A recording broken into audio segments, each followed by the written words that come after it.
ସାଙ୍ଗମାନେ ଆଜି ମୁଁ ବୁଲି ଯାଉଛି ପୁରୀକୁ, ସେ ବି ଟ୍ରେନରେ। ଆଉ ବହୁତ ଦିନ ପରେ ମୁଁ ଟ୍ରେନରେ ପୁରୀକୁ ଯାଉଛି। ଆଉ ଚାଲନ୍ତୁ ଯିବା ପୁରୀ ବୁଲି।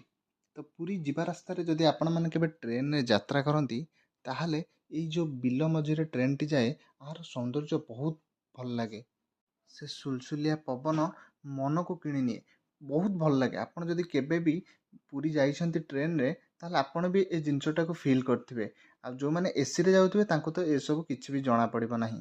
ଆପଣ ଜେନେରାଲରେ ଯାଆନ୍ତୁ, ସ୍ଲିପରରେ ଯାଆନ୍ତୁ, ଦେଖିବେ, କିମ୍ବା ପାସେଞ୍ଜରରେ ଯାଆନ୍ତୁ, ବହୁତ ଭଲ ଲାଗିବ। ମୁଁ ଯାଇ ପହଞ୍ଚି ଯାଇଥିଲି ପୁରୀରେ।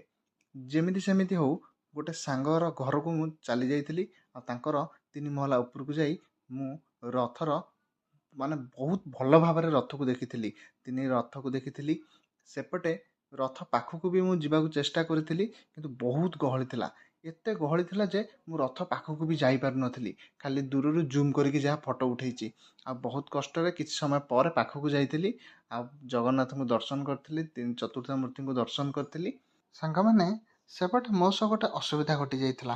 ଆଉ ସେଇଟା ହେଲା, ମୋ ଚପଲ ଚୋରି ଯାଇଥିଲା। ମୁଁ ଯେତେବେଳେ ରଥ ଦେଖିବାକୁ ଯାଇଥିଲି, ଚପଲଟିକୁ ପାଦରୁ କାଢ଼ି ଠାକୁରଙ୍କୁ ମୁଣ୍ଡିଆ ମାରିବା ସମୟରେ ମୋ ଚପଲଟିକୁ କିଏ ନେଇଯାଇଥିଲା। ଆଉ ମୋତେ ସେ ଦିନ ଯାକ ପୁରା ଖାଲି ପାଦରେ ବୁଲିବାକୁ ପଡ଼ିଥିଲା। ମୁଁ ଚପଲ ଦୋକାନ ଖୋଜିଥିଲି, କିନ୍ତୁ ପାଇଲିନି। ସେଥିପାଇଁ ଖାଲି ପାଦରେ ବୁଲି ବୁଲି ଆଉ ତାପରେ ମୁଁ ଚାଲି ଯାଇଥିଲି ସମୁଦ୍ର କୂଳକୁ। ଆଉ ସମୁଦ୍ର କୂଳରେ ଆପଣ ବିଶ୍ୱାସ କରିବେନି, ଏତେ ମାତ୍ରାରେ ଶାନ୍ତି ଲାଗୁଥିଲା। ସମୁଦ୍ର କିନ୍ତୁ ବହୁତ ଉପରକୁ ଉଠି ଆସିଥିଲା। ସମୁଦ୍ର ପାଣିଟା ଯେତିକି ରହିବା କଥା, ଆମେ ସବୁ ବର୍ଷ ଯାଉ, ଆମେ ଦେଖୁ ଯେ ସବୁ ବର୍ଷ ସମୁଦ୍ର ପାଣି ଦୂରରେ ରହେ, କିନ୍ତୁ ଏ ବର୍ଷ ବହୁତ ପାଖକୁ ପଳେଇ ଆସିଥିଲା। କିନ୍ତୁ ବହୁତ ସୁଲସୁଲିଆ ପବନ ଆସୁଥିଲା, ବହୁତ ବଡ଼ ବଡ଼ ଢେଉ ଆସୁଥିଲା, ଆଉ ବହୁତ ସାରା ଲୋକ ହେଇଥିଲେ। ଏତେ ଲୋକ ଆପଣ ବିଶ୍ୱାସ କରିପାରିବେନି, ସମୁଦ୍ର କୂଳରେ ଏତେ ଲୋକ ହେଇଥିଲେ। ମୁଁ ତ ସମୁଦ୍ର କୂଳରେ ମୋତେ ବୁଲି ବହୁତ ଭଲ ଲାଗିଲା। ସେଠାରୁ କିଛି ଜିନିଷ ବି କିଣିଲି, ଆଉ ସେଠାରେ ବହୁତ ସମୟ ବସିଲି। ସାଙ୍ଗମାନେ, ଆଉ ଗୋଟେ କଥା କହିବାକୁ ଭୁଲି ଯାଇଥିଲି। ମୋତେ ସମୁଦ୍ର କୂଳରେ ଆମର ଗୋଟେ ଫ୍ୟାନ୍ ଦେଖା ହେଇଥିଲା, ଯାହାର ଘର ଥିଲା ଅନୁଗୁଳ। ମୁଁ ତାଙ୍କ ନାଁଟି ତାଙ୍କୁ ପଚାରି ପାରିଲିନି, କାହିଁକିନା ଏତେ ଗହଳି ହେଇଥିଲା, ଏତେ ଭିଡ଼ ହେଇଥିଲା। ସେ ଖାଲି ଦେଖିଲେ, କହିଲେ, ଆଉ ଭାଇ ଆପଣ ଭିଡ଼ିଓ କରନ୍ତି ନା? ମୁଁ ଆପଣଙ୍କ ଭିଡ଼ିଓ ଦେଖେ, ଆପଣଙ୍କୁ ଲାଇକ୍ କରେ। ଆଉ ପଚାରିଲେ, ଆଉ ମ୍ୟାଡ଼ାମ୍ ଆସିନାହାନ୍ତି? ମୁଁ ନାଇଁ ନାଇଁ, ମ୍ୟାଡ଼ାମ୍ ଆସିନାହାନ୍ତି। ଆଉ ତାଙ୍କର ଛୋଟ ପିଲାଟି, ସେ କେମିତି ଆସିବେ? ଆଉ ସେ ପଚାରିଲେ, ଆଉ ଏମିତି ଦେଖା ହେଲୁ, ବହୁତ ଭଲ ଲାଗିଲା। ତାଙ୍କ ସାଙ୍ଗରେ ଆଉ 2 ଜଣ ସାଙ୍ଗ ଥିଲେ, ସେ ତାଙ୍କୁ ବି ଇଣ୍ଟ୍ରୋଡ୍ୟୁସ୍ କରାଇଲେ।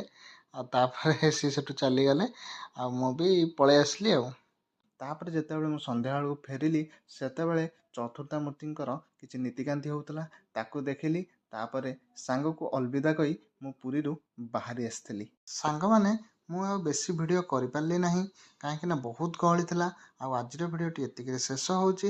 ଆଉ ଆପଣମାନଙ୍କୁ ଯଦି ଭିଡ଼ିଓଟି ଭଲ ଲାଗିଲା, ତାହେଲେ ଲାଇକ୍, କମେଣ୍ଟ, ସେୟାର ନିଶ୍ଚୟ କରିବେ। ରହିଲି, ଧନ୍ୟବାଦ।